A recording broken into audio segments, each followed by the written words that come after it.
Good evening. I'm Leah Rauch, Director of Education at Illinois Holocaust Museum and Education Center.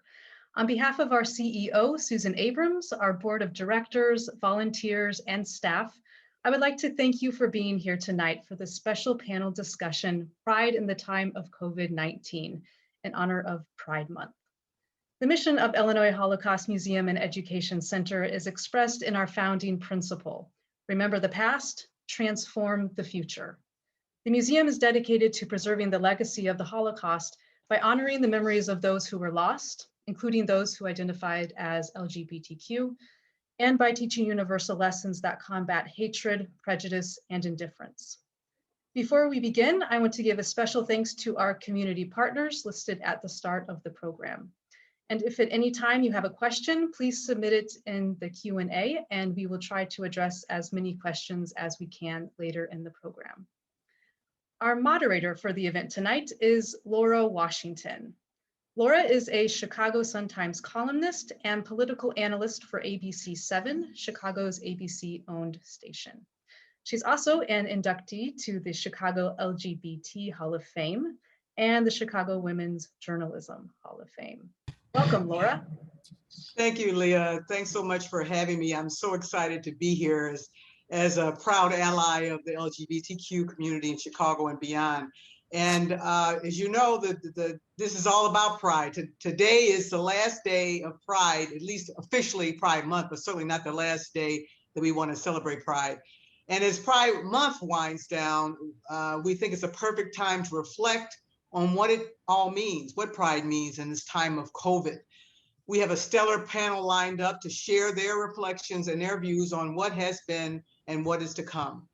I'm going to briefly introduce each one of them, and then we're going to get right into the conversation, and we've got a lot of fascinating angles to cover. And we're going to leave time, 10 minutes or so at the end of the program for questions from you.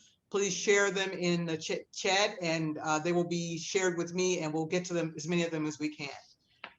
First, I'd like to introduce Kevin Hauswirth, who is a social entrepreneur, marketing communications executive, and education leader. He is the founder of Hauswirth Company, which Crane Chicago Business described as, quote, an inclusive, diverse team of digital natives, unquote. Brian Janson has been the CEO of Equality Illinois since 2016. Equality is a statewide LGBTQ civil rights organization. In this role, Brian leads efforts to build a better Illinois by advancing equal treatment and full acceptance of the LGBTQ community. Mike Simmons was just appointed in February of this year to the Illinois State Senate, representing the 7th District on Chicago's North Side. His extensive public policy and political experience includes working in the U.S. Senate office of Barack Obama, serving as a staff assistant and legislative correspondent for Senator Dick Durbin, and he also did a stint as policy director for Chicago Mayor Rahm Emanuel. And finally, Janson Wu, who has served as GLAAD's executive director since December of 2014, following 9 years as a staff attorney. During his time at GLAAD, Janson has been deeply involved in its work, including transgender rights, marriage equality, family law, employment discrimination, and the rights of LGBT elders. Welcome all to the panel. I want to kick it off by asking you a question that kind of came up around some of the promotion for this program, and posing the question as to whether or not the LGBTQ community is experiencing a new normal as we emerge from this global pandemic, civil unrest and racial awakening. Do you believe that this is a new normal for your community? And if so, what does that look like to you? I want to start with Kevin. Oh, I was hoping you wouldn't start with me. Sorry. I would say that there's, I don't know that any of us were okay with the old normal, so to speak. I think that what we've seen over this past year has made us realize that what we were living in during the before times was unacceptable. So I hope that, and part of the discussion on this panel is not so much returning to a new normal, but charting out a future that is much more equitable, focused around justice, and centers all sorts of LGBT and queer people in their own stories and their own conversations. Great, good point. What about you, Brian? Is this a new normal, or what does it look like to you? I think it's a return to our old normal and to our old roots as a really intersectional community fighting for justice. I mean, so much of the fight for LGBTQ civil rights has been led by the most marginalized members of our community, women, people of color, trans and gender nonconforming folks. I mean, the Stonewall Rebellion, which kicks off what many of us know is Pride Month, was largely led by trans women of color. So I think there was a period of time when, you know, conversations and movements around large issues like marriage really dominated, I think, the mental space about what LGBTQ civil rights was. And marriage was absolutely important. I love being married. I love that right, the foundation of this family that I have. But I think what has happened in the past year and a half, if not 4 years, is allowed us as a community to reintroduce ourselves to the just broad array of injustices our community faces. Access to healthcare equity, to criminal justice reform, to economic justice. So I actually think it's a return to the old normal of what LGBTQ civil rights and our community has been all about. And so, and sort of at the heart of that is justice, issues of justice, which is sort of what you just described.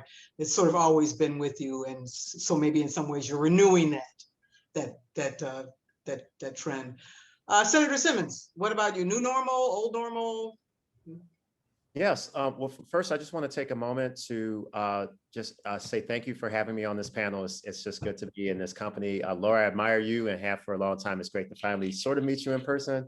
And Kevin and Brian, I've known for years, and Janson, it's good to be with you tonight. I also want to take a moment to acknowledge Fritzy Fritshaw, who's a survivor and is now, passed away.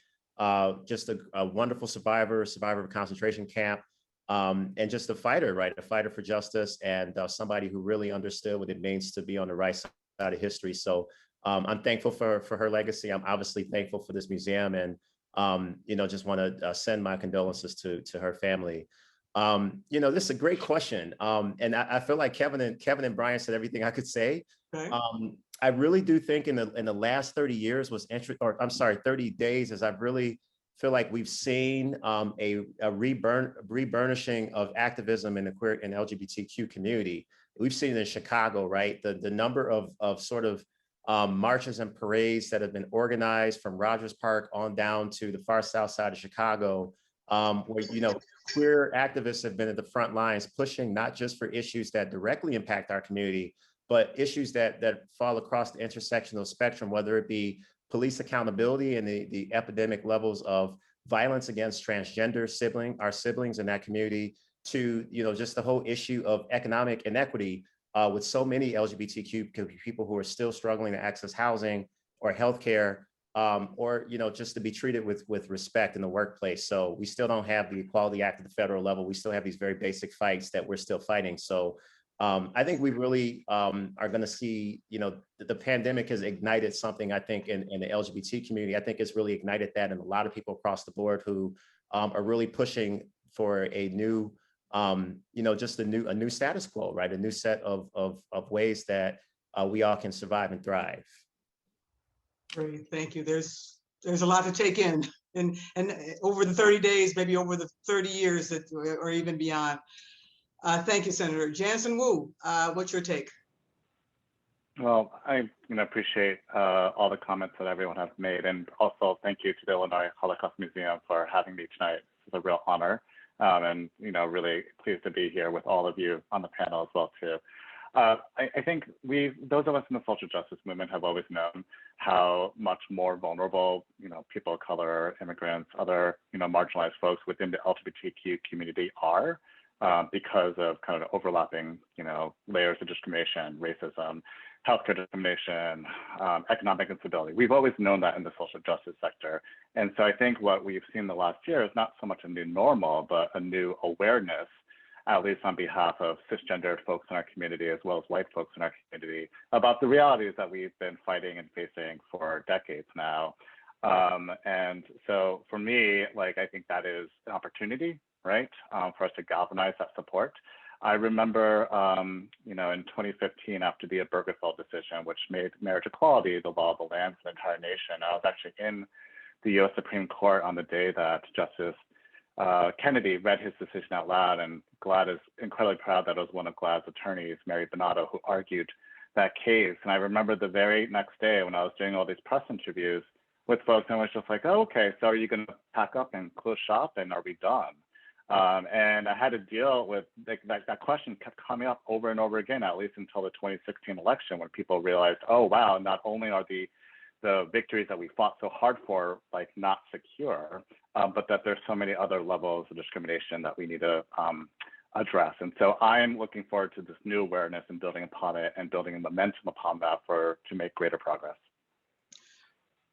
I'd like to bring it a little bit closer to home for all of you and ask you, we're concluding Pride Month. This is a Pride Month like no other because of the world around us. Has the experience of going through COVID, from your perspective, either professionally or personally, changed you, any of you, in any way? Are you different people, or have different goals or different challenges because of what we've all been through together in the last 15 months or so? Anyone? Still the same great guys? Nothing's changed? I would say it's changed. It's definitely changed me. I think that the pandemic was just very sobering for me. You know, it really forced many of us who had some degree of relative privilege and were not put in a position where we literally were fighting for our life every day. And I was not literally fighting for my life every day. So I put myself in the category of people that had it better. You know, you really had an opportunity to kind of just sort of wipe everything off the deck and say, what is my life about? It's honestly one of the things that prompted me to run for office. I literally, at the end of 2020, when I saw that the state legislature moved to end cash bail, which is a heinous and racist public policy, that inspired me to become a part of the debate around equity at the government level. And I looked around me and I saw so many activists that care about issues that have impacted people like me my whole life.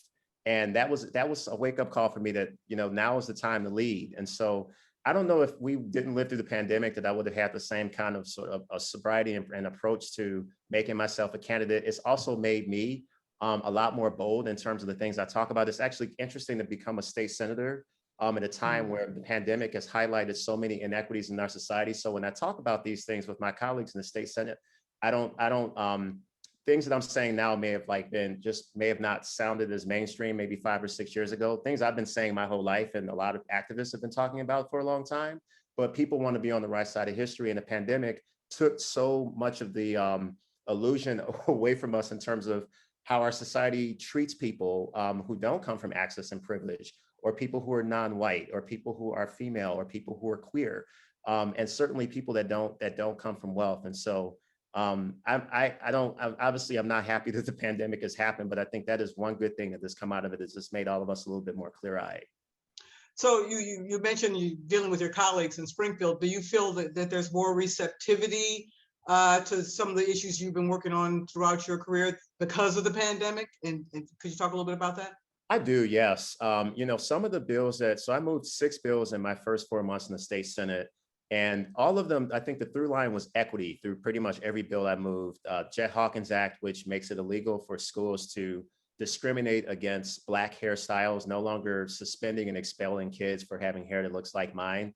I don't know that 10 years ago that bill would have made it through the General Assembly. I don't know that it would have been as easy for me or I would have been able to be as persuasive with some of my colleagues on why that was legislation that was long overdue.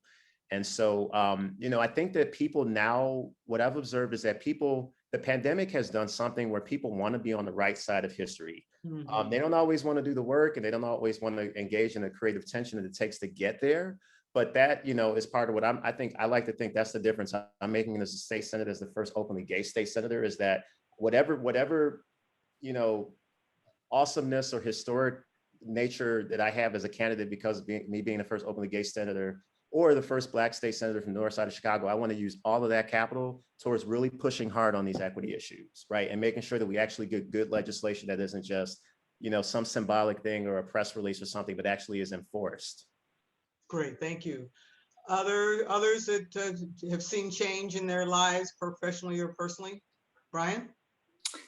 Yeah, I think I'm not sure how much it's changed our work at Equality Illinois professionally, or just our deep commitment to the lanes of justice we've been fighting for. And maybe I'm too close to it now to have a great answer, Laura, but one thing I can say is it has given me a greater softness and a greater desire to solve issues around making work tolerable for families. My daughter was 1.5 years when the pandemic hit. She just turned 3. And every gray hair that I have is a function of trying to toss off a 1.5-year-old baby between my husband and me as we tried to work remotely. And we have a colleague at Equality Illinois who had a child a few months before the pandemic. And so I think the notion as a community of queer people having kids and growing families is still new to us. And I think we're trying to think about how we create organizations and institutions and a language around supporting that. But it's also made me just take a longer view of, if I want colleagues working in social justice for more than just their 20s, but for a lifetime's worth of work, how do we need to create social justice institutions that are equally fired up about the work and able to create an environment that allows people to be flexible and support that passion and support their families at the same time?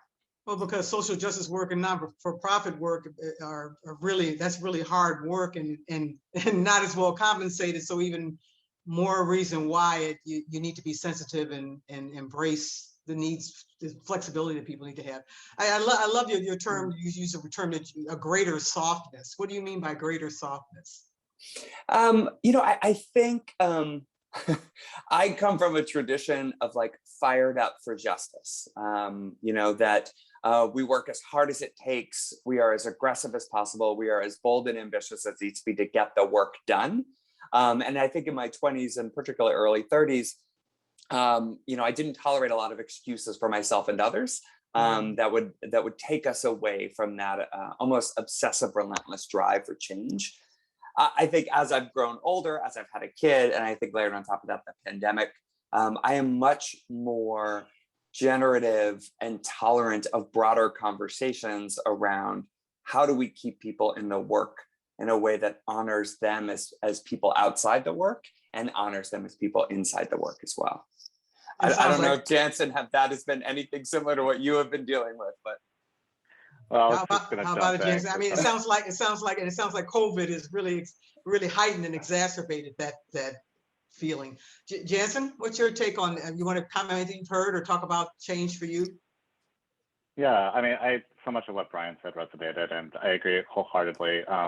Nonprofit work is hard, and we also have to live out our social justice values in our own workplaces. So, like Equality Illinois at GLAD, we've also had to think about how to make work more manageable for families. And everything Brian said resonated. I actually, right behind you, Brian, my daughter is 2.5 years old. What really impacted me during the pandemic was thinking about how I would answer the question when she was old enough to ask, what did you do during the pandemic to take care of other people? And what was my answer going to be about that shared responsibility we have? And this is particularly poignant for our family, and I'll tell you a little personal history here.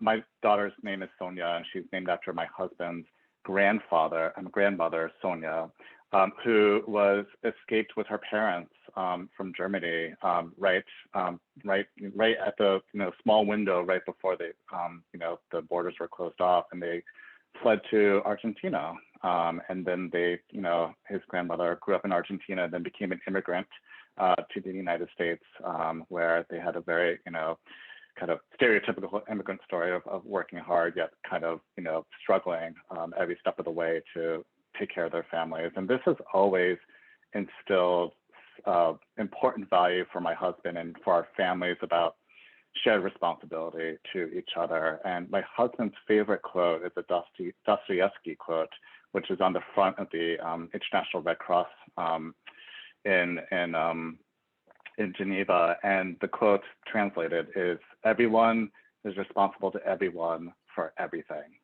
And that is a heavy responsibility for all of us. And so what I often say when I share this quote is that no one can be responsible for everything to everyone, but we all have a responsibility to pick one thing. And so whenever I talk to folks about how they can get involved, how they can make change in the world, I ask them to pick their thing and lead with that, so that 10, 20 years ago, later, when you're talking to your children, your grandchildren, you can tell the story of how you took care of other people. That's very cool. I love that quote. Kevin, what about you? Yeah, the senator and Brian both mentioned language and then doing the work. I think one of the things that dawned on me, both in my personal life and also at work, so half of our clients are progressive organizations, progressive causes, and the other half are brands. The brands like found out words that the progressives have always been using, but I've never heard in my career working with brands them saying word like privilege. Are we being performative? What's the equity? And then I talked to my parents in Schaumburg, and they're using words that I'm just like, where are you learning these things? So like the language and the values that we have been working towards in these progressive movements and causes are starting to like bleed into corporate America and suburban white America and these other sort of folks who aren't as boots on the ground as some of us may be working within the movements. So that's step one, aware that these things exist. But the doing the work is where it starts getting a little strange. And I appreciate that Brian said softness. The amount of patience and for people who are coming into this for the first time. And I think sometimes the reaction is to, where have you been? As opposed to, thank you for finally being here. And now how can we do this work together? And I feel like that before times, I spent a lot of time with the folks doing the work, and we spoke the same language, and we fought amongst ourselves a little bit to make things, stronger. But I didn't see a lot of new faces. And now that, people are getting vaccinated and going back out, I'm going to political or progressive or justice spaces, and I don't know anybody. These are all new faces, and I'm excited to walk into a room. And I was like, I don't know anyone. This is fabulous. Like, where have you been? Welcome. Like, I don't care where you've been. I'm glad you're here. How can we do more things together? But there's a teaching and a learning that has to happen. But I'm glad that people are starting to show up and hope that they stick around. You've all been very articulate and passionate about the things that have, in many ways, the good stuff that's come out of what has been a very challenging time for all of us. What would you say is the one, beyond some of the work that you've all been doing, some of the issues you've already raised, what's the big challenge or the big thing that you're most concerned about coming out of this period that you want to really focus on going forward? One big thing, challenge, concern. I'm really concerned about the state of people in our society that are not tied to privilege and access, right? Just the whole issue of low-income workers. I was at a strike yesterday with nurses, technicians, and maintenance workers in Chicago who just got a pay bump, but their health insurance premiums just outpaced that pay bump. And so they literally are like, it does not take an economist to tell you that this is not a livable wage, and this is not certainly not a pay raise. And I feel like that's endemic. In the next few years, the economists are telling us that things are generally going to get more expensive.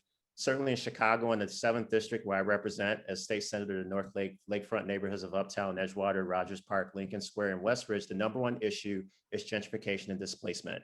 And what's a shame about that is that we oftentimes are in these communities because of the diversity. And I'm worried that we're losing that diversity. And so it's a big public policy issue that I deal with in my literal 9 to 5 as a state senator. But bigger picture, I think that the structure of our economy right now is such where people are going to find that their lives are just generally harder and more unlivable in the coming years as health insurance costs go up, as people's wages are basically flat, and as people start to lose jobs. And so this is something I'm really nervous about over the next 10 years. A number of my progressive allies would say that the environmental and climate challenges are a big issue as well. And that generation from now, I don't know where we are. The science literally tells us that we are in deep trouble. And some of my colleagues that I serve with don't understand that. And not all of them are conservatives. Some of them are on our side, are progressives or moderates, I should say. And so that's an issue I'm really nervous about it. And overarching all of that, Laura, is just complacency. That's the number one thing I'm concerned about, is that, you know, even with people that are progressives and moderates, this sense that, oh, the pandemic is over. That's the first thing I hear that makes me literally like shake with nervousness. Pandemic is over. We're back to normal. Oh gosh, everything is great now. And I'm like, okay, well, as a state senator, I know that in parts of my district, particularly in Rogers Park, there's still, you know, 50, 60% of people are not vaccinated. And so I'm like, I don't know what normal is if people in these communities literally have not been vaccinated. And we know that there are more deadly variants that are coming online, and the fact that people are, you know, going to bars and celebrating and not thinking about that leaves me up at night, literally. That is scary. I mean, you're hearing a lot these days about the what's the term I'm thinking? Not the hybrid, the new versions that are coming out, and how virulent they are, and how we're not really prepared, particularly in communities like the one you described.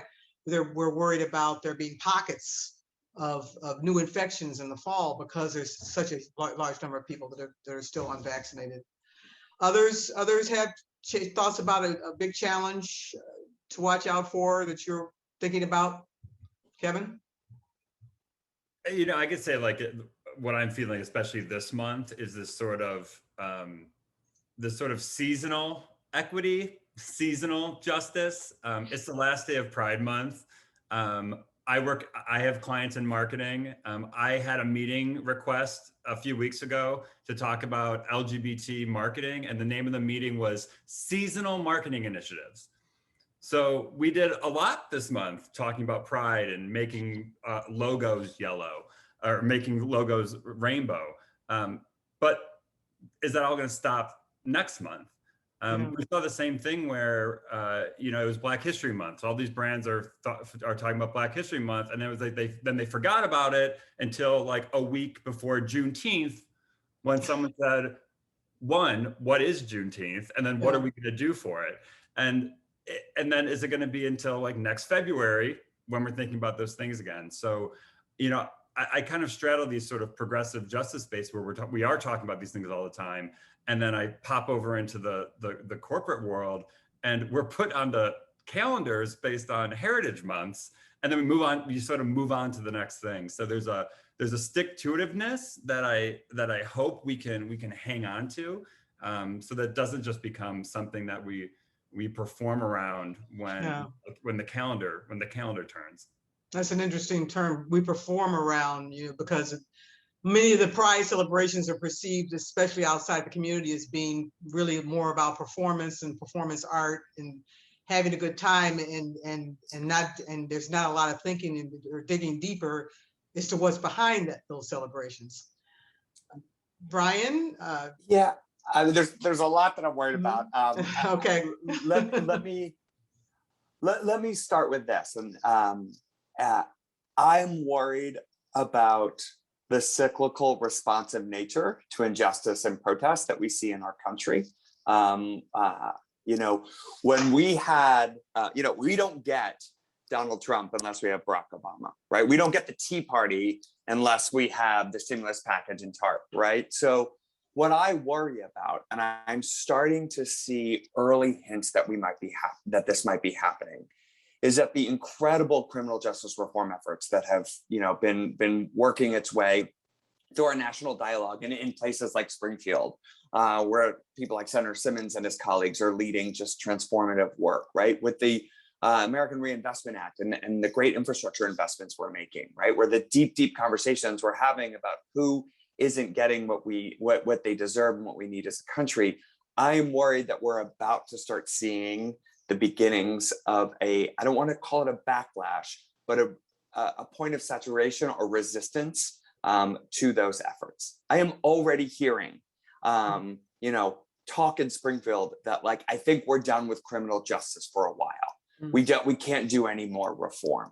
And Lord knows, I mean, we have pulled together a group of trans women of color who gather with us once or twice a month to identify the areas in which they are over criminalized the most so that we can work statewide with their leadership to address those concerns. And I am concerned that people are saying, oh, we've gone too far, right? I'm not an expert on this, but I'm really concerned watching the New York City mayoral election, watching what's happening with the Atlanta mayoral election, and having an election come down to crime and public safety as if we were in the Giuliani days. And I am not saying Rudy Giuliani and Eric Adams are the same person, but I am saying it concerns me that we're already starting to shift these dialogues, what we say that people are willing to accept and tolerate when it comes to change. And I fear that we could be at the beginning of either a backlash or points of resistance that would fail to meet the moment to really capture the opportunity we have to make our country live up to its greatest values. That's really interesting. It's almost as though there's a fatigue that's set in, a change fatigue or a social justice fatigue. We've had enough. Let's move back. Let's retreat. I want to talk about Laura, or even just a fear that might be happening. Yeah, right. I don't have a lot of evidence that is actually what is happening among communities and among people and among voters. But I hear a lot of leaders talking about that fear. And I worry about the consequences of that. That's interesting. And you're touching a lot on politics, Brian, which I do want to get into. But Janson, anything you wanted to add or reflect on before we move on? Well, I think I might be a good segue to politics, which my greatest fear is right now the health of our democracy. And every single social justice issue that we care about depends on a functioning, pluralistic, and representative democracy. And we are seeing how the fact that we don't have that is holding up, priorities such as HR 1 or the Equality Act, as speaking to the LGBTQ community. GLAD is part of the Freedom and Opportunity for All Coalition, which is pushing for passage of the Equality Act through the Senate. The Equality Act has over 70% of support from Americans. This really should be a no-brainer, but because our elected officials no longer represent kind of the will of the voters, we have been struggling to pass the Equality Act for decades now, and that's just only one example. The other example I just want to talk about in terms of a healthy functioning democracy is a healthy and functioning judiciary. GLAD is a legal organization, so this is obviously important to our work, but I am, deeply concerned about the federal judiciary, including the U.S. Supreme Court, and the extent to which they are willing to upend long-standing legal principles in favor of extreme religious views. And so we can talk more about that, obviously, because there's a lot to say there. But we just saw a decision come down from the U.S. Supreme Court in the Fulton case, which allowed Catholic Social Services in Philadelphia to refuse to place foster children with same-sex couples. While the ruling was fairly narrow, this is not the end of the story, and there will be more to come, and that's what I worry about. Well, it's interesting because I've already started to get some great questions from the audience. And the first one was, in the coming years, what do you hope to see change in the judicial system? And I think you answered the question that you're concerned about the changes that you see coming. Anyone else wanted to comment? The whole political environment is really important. And maybe I'll come back to you, Senator Simmons, because you're right in the thick of it. What is your sense of the politics based on what you're hearing down in Springfield in terms of how the session went? There's been a big change in terms of leadership there with Mike Madigan moving on from the House and Chris Welch coming in. What do you see down there? Are attitudes shifting, changing for the better, for the worse? I think I'm still trying to figure it out.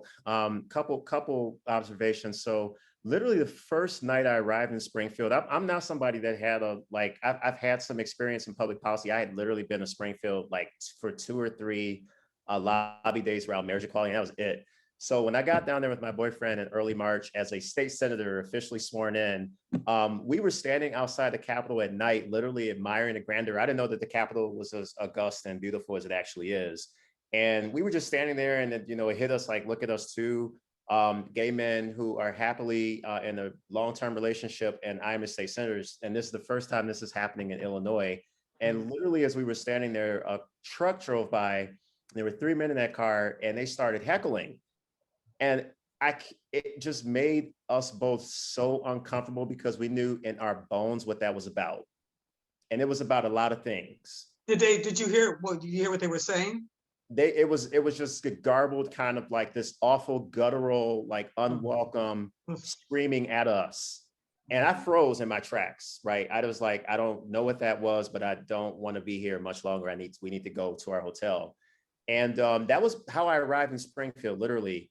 And I'm a fighter. I've been moving through unwelcoming spaces my whole life. This walk to the state senate was not a cakewalk. It was not a comfortable journey for me. It has always been a tension. That was one of the instances where it was really in my face. I was bullied as a youth for being gay. So it wasn't the first time, but it was a wake-up call that even being a state senator, I'm still going to be navigating hate in some instances. And so, in the official role as a state senator, what I have observed is that I think people are, I first of all felt completely welcome in the chamber and with my colleagues, but there were instances where I felt like I was even at odds with some of the other liberals in the chamber, right, who typically would rather you not speak up if we have the votes to pass a piece of legislation. And an instance where I could not go along to play along is when we were debating a sex education bill and we had the votes to pass it, but some of the Republicans started dog whistling. And I was sitting at my desk and I literally heard somebody say, we don't need to do this, that, and the other. And let me tell you, this is just about perversion. And I knew right then what that was all about. And I said, I cannot, when I sit quiet and let somebody talk like that, there's a foot on my neck and there's a foot on tens of thousands of LGBTQ people that I represent and our progressive allies. So I had to speak up. And that is a threat to a lot of people that think that they're carrying the liberal mantle, but they're not used to fighting the way that I have fought, and people that look like me and who have walked in my footstep in life have had to fight all the time, tooth and nail. So I think that people they sense that our society is evolving and they want to generally be on the right side of that, but people are very resistant to tension and to discomfort. And as a Black, gay, intersectional person, I have known discomfort my entire life. And so it's easy for me to continue to operate in that way. But I think sometimes I found that I've had to really tap into my skills of persuasion to bring others along with me on that journey for basic stuff. Thank you. Does anybody else want to comment on the politics of the day or any other thoughts?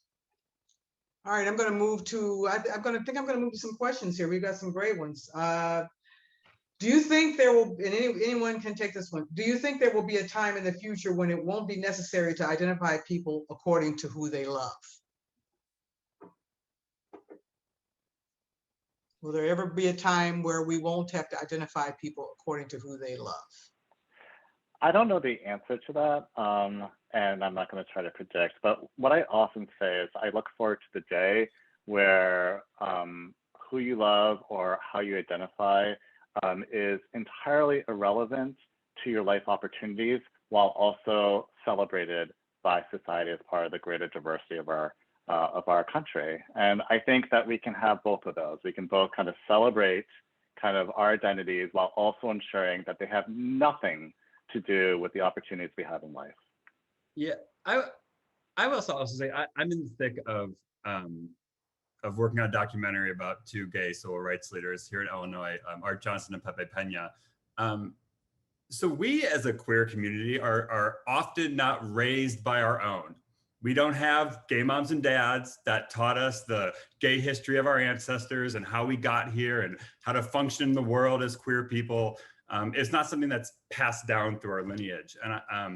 And so, I almost look backwards when I hear a question like that, because, who I love also defines a community I now belong to, but it also is a community that I have come from, and a rich history of activists and leaders and poets and artists who were not identified as queer. They had their queerness erased.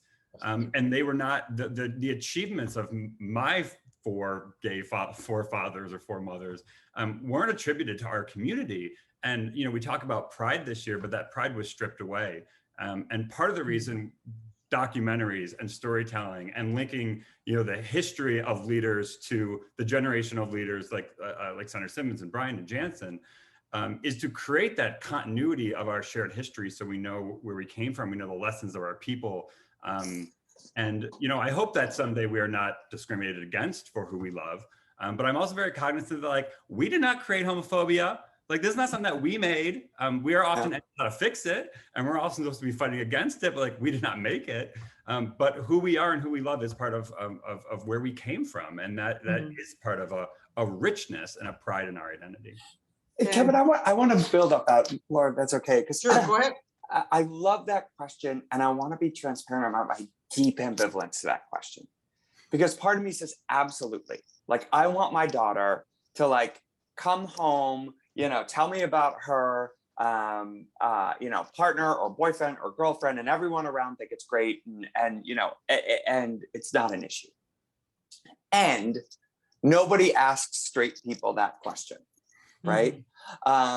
And it reminds me when we were, so Illinois was the second state to introduce and the fifth state to pass a law requiring the teaching of LGBTQ contributions in history. And I was talking to a state representative who said, Brian, I just don't understand. Why do we have to make people's private lives public? And I said, Representative, what is Abraham Lincoln's wife's name?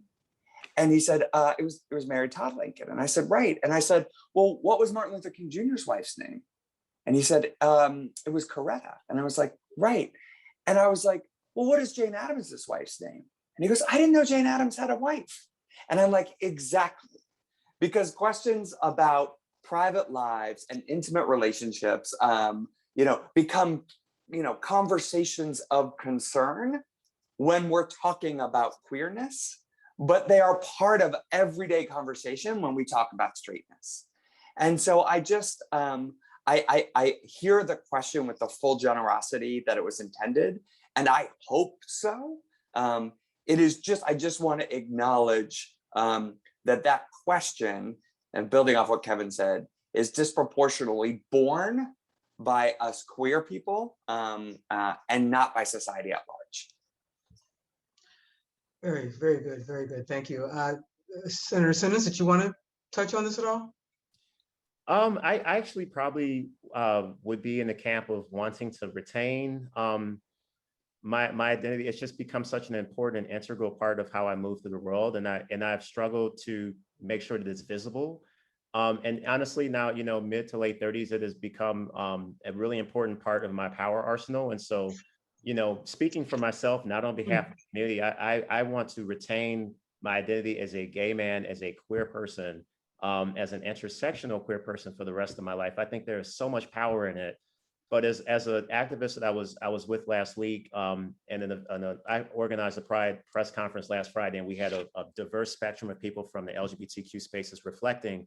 One of my siblings said that I would love to come back in this world as a transgender person. Also, I would just like for the struggle to be a little bit easier. And so, but even that person, they did not want to sort of hand over that identity. They want to continue to be identified in that way because of the power with it and the history that Kevin spoke to. Right. It's like I always say, don't ever take my blackness away. I work too hard to earn it. Next question, LGBTQ education mandate in Illinois. J.B. Pritzker signed off last year, then COVID. First year to introduce this in a classroom. Thoughts? I don't know if you guys know what they're referring to. I have some passing knowledge about that, Bill. Yes, that was a major Equality Illinois initiative that came from. As a CEO of the organization and a former first grade teacher, I know intimately what it means to teach justice in the classroom. And also, when I started in the role, one of the first things I did was have 250 conversations with people across the state in 90 days, just asking where their pain was. And disproportionately, we heard about their pain in and around schools. And one of the things we realized is that, queer people are not recognized and taught and held up as role models. And so, as Kevin said, we have to learn about ourselves from others. I have to say, I am very proud that Illinois passed that law. I am even more proud of how Illinois implemented that law. It was a broad coalition of groups like the Legacy Project, the Illinois Safe Schools Alliance, the Illinois State Board of Education, teachers unions, parents who worked tirelessly over the year to make this curriculum I'm sorry, to take the standard and translate into curriculum. If you go to the Legacy Project, you can actually go to their website portal. Any teacher, any parent can, and you could look up by grade level, by content area, by standard, and get a pre-designed lesson that will help you weave in the contributions of LGBTQ people into history. And this is free of charge. You don't have to buy new textbooks for this yet. I was so impressed with the coalition that came together, not just to get the bill passed and put on the governor's desk, but to make it easy for teachers, schools, and school districts to adopt. Thank you. I just want to follow up on that, Sure. if I could, just to give a shout out to another organization that I'm involved with, which is called History Unerased. And I'm on the advisory board of that organization, which creates curricular content for teachers who want to include LGBTQ content in their classrooms. And the challenge is that textbook makers, curriculum makers are not making that because there's no market. And so we need to fill a gap, and they're creating some incredible modules on, looking at primary sources that has a really intersectional lens. And just want to congratulate Brian and Equality Illinois on this amazing victory. I often say when I speak to crowds that it's great for us to have anti-bullying laws. That's really important. Students should be safe. But why is that like our end goal, right? Our end goal really should be something much more affirming. And so imagine if every single student learned about, Harvey Milk and Sylvia Rivera and all the amazing folks in our movement, with the impact not just for the LGBTQ kids, but more importantly for the non-LGBTQ kids. And so that when I talk to people like, when will we actually, shut down business at GLAD, like that world is when I'll say our work is done. Good, thank you. The next question is, this is about mental health care, obviously a big issue right now. Accessible and affordable mental health care is crucial. Currently, many individuals are having trouble getting appointments with therapists and or affording the session. Are there any steps being taken to ensure mental health care becomes accessible in this area to LGBTQ plus populations? I think Senator this Simmons? Yeah, I think this is ground zero for the LGBT community. Is for me. Radical mental health is really important. We know just, for LGBTQ communities, 40% of LGBTQ folks, I think it was a Trevor Project did a survey last year that said that 40% of our siblings seriously considered attempting suicide in the past year. More than half of the transgender and non-binary youth seriously considered suicide in the last year. Something like 2/3 of LGBTQ youth report symptoms of generalized anxiety disorder, which is a serious mental illness that needs treatment. 55%, I believe, reported symptoms of major depressive disorder and other mental illnesses that, if not treated, only get worse and could lead to and up to decreased life expectancy for those populations. This is a big issue. As a state senator, I have 3 top issues. One of those 3 issues is dealing with the issue of mental health, particularly the life expectancy gap that sits at the back end of that systemic issue if it's not dealt with. We know that people who are struggling with alcohol use disorder and other addictions sometimes are literally living to 25 and 30 years less than the rest of the population. That's something a lot of people don't know and don't talk about. And so as a state senator, this is something I literally have tried to spotlight. And as a member of the Behavioral Mental Health Committee, I've started to talk about this with my colleagues. So I think the responses need to be, let's start off with the vision. Like I want a scenario where, when people need to get in front of a therapist, it's as easy as dialing 211, right? It's something really straightforward and easy because most of that population does not have the time to navigate the Byzantine of bureaucracy that it takes to maybe sort of get in front of somebody who maybe sort of understands you, but they're probably maybe sort of a white, straight, cisgender person that has no clue what you're dealing with as a queer person. And so it's a poor fit to begin with. And so this is why I think a lot of queer people are not even able to engage the system, and they end up not getting the treatment that they absolutely deserve and that we need them to get. And so, is there legislation out there? Are there any bills that you're thinking about or that would help address this? I mean, there's some really incremental bills that are floating around. In the first session, what I tried to do is to really pay attention to the other bills that are out there. I think honestly, Laura, we're going to need major structural changes to the healthcare system. I'm not convinced that incrementalism is going to lead us to a society where there's wellness. I think mental illness is more widespread than we even give credit for. And so until people have easy access to healthcare and therapists, I don't think the issue is going away. And so a lot of the incremental bills I've seen that maybe, you know, one piece of legislation that I introduced would increase Medicaid reimbursement rates for people that are low income that are trying to get in front of a therapist, so that the people that are providing the care get paid faster by the state. Like, that's part of it, but I feel like that's not enough, right? Even if we increase the Medicaid reimbursement ratios, that only helps people who are on Medicaid. And we also frankly know that a lot of people are not able to access Medicaid because there's a whole Byzantine process in terms of who actually can get enrolled into Medicaid. That's something that my office tries to help people with on the back end in our district office. So, you know, there's a lot of bills that are trying to get at the issue, but if I have to make a broad sort of observation, I would say that they all are not really getting us to a point in 2025 or 2030 where any of those dismal statistics I just read through are going to change. Right. A lot of work to do, a lot of hard work. I think we have time because we want to end this at about 7:25 or so, because we have some surveys we want people to fill out. So I do one last question for all of you.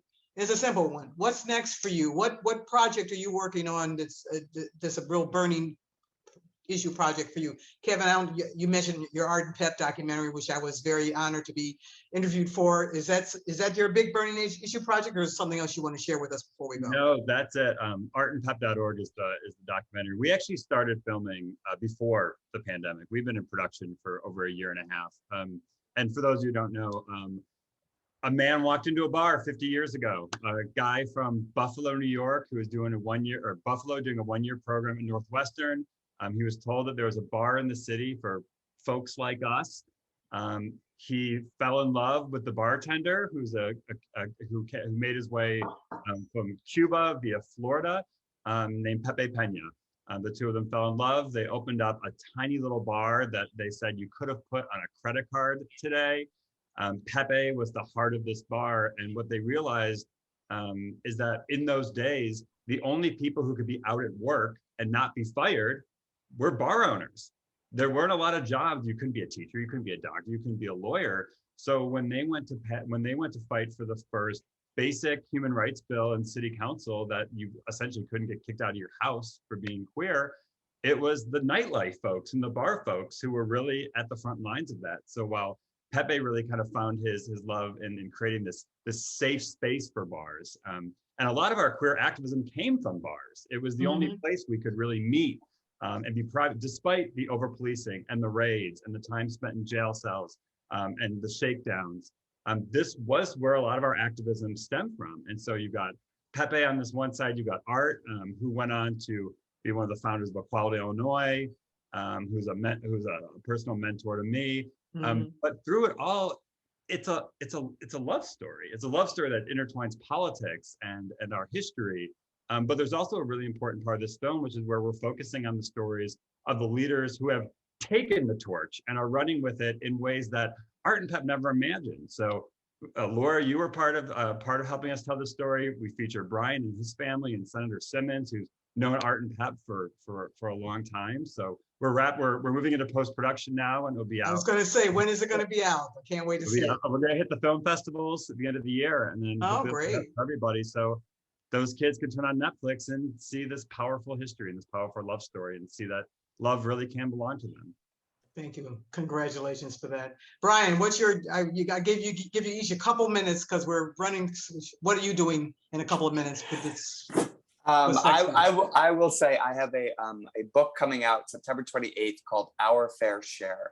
And it talks about how we are seeing levels of economic inequality, both income and wealth inequality in this country, that we have not seen in over a century. And how this is not only causing immense trauma to our public welfare and to our democracy, but it runs against our national history and our national values. And if we don't begin to turn this story around by tying economic justice to what it actually really means to be an American, then the future does not look good for us. So I propose in that a guaranteed income program where corporations businesses have to give a share of their profits to every single American, that every single American would get a dividend payment as a share of their ownership in our economic prosperity. And it's sold through the lens of a couple of Chicagoans and leaders across the country who are experiencing economic injustice in different ways. So if anybody wants to pre-order that book, it'll be out September 28th, and it's called Our Fair Share. And it's published by? Broadleaf Books. Okay, and it'll be on, so we can get it on Amazon. You can get, or bookshop.org, or you can go to the bookseller in Lincoln Square, or Unabridged in Lakeview. You got your marketing line down, don't you, Brian? There you go. And I want to promote those independent bookstores, which are That's truly absolutely the lifeblood of the book industry. So thank you. Like Unabridged right over by me. Right. Janson, what's next for you? 2 quick points, just building out the documentary theme. If anyone has not seen the documentary on Hulu called Changing the Game, I really recommend it. It features 3 young transgender athletes who had to fight for their rights to be able to participate and play in sports. This is at a time when we're seeing unprecedented attacks against trans youth across this country, with over 200 anti-LGBTQ bills passed, being introduced in state legislatures, including around athletics participation. I'm particularly proud of this documentary because one of GLAAD's former clients, Sarah Huckman, is one of the young people featured in it. So definitely check that out. And then the second thing I'll just add is today, GLAAD, along with our co-counsel, National Center for Lesbian Rights, actually filed a lawsuit in federal court challenging one of those awful anti-LGBTQ bills that's passed in so many states across the country. This one is in Tennessee. And this is a law that goes into effect tomorrow that actually would require businesses to post a demeaning notice on their premises if they have a trans-inclusive restroom policy. So what this really does is it really puts the safety of trans people in restrooms at risk. And so this is a horrible kind of wedge, issue, fear tactic, and we have to push back against these types of laws every single time they get passed. Excellent. We'll look forward to seeing how that rolls out. Senator Simmons, you got 1 minute. What are you up to? Well, I am actually convening these people's legislative councils over the next 6 months. So my agenda in Springfield when we convene next January will be nothing more than things that I hear from my constituents over the next 6 months. So we'll be convening single parents in 2 weeks, all from over the 7th district. We'll be convening longtime residents who are concerned about displacement. We'll be then convening seniors, we'll be convening trans youth, we'll be convening returning citizens, we'll be convening refugees and immigrants. We will be convening those who have gone through the mental health system and have not been well served. We've got about 8 of those councils. And so it's a big project. I'm gonna be out in the district a lot over the next 6 months with my staff working on those. And when we reconvene next spring, everything you see me doing in Springfield will be directly out of that process.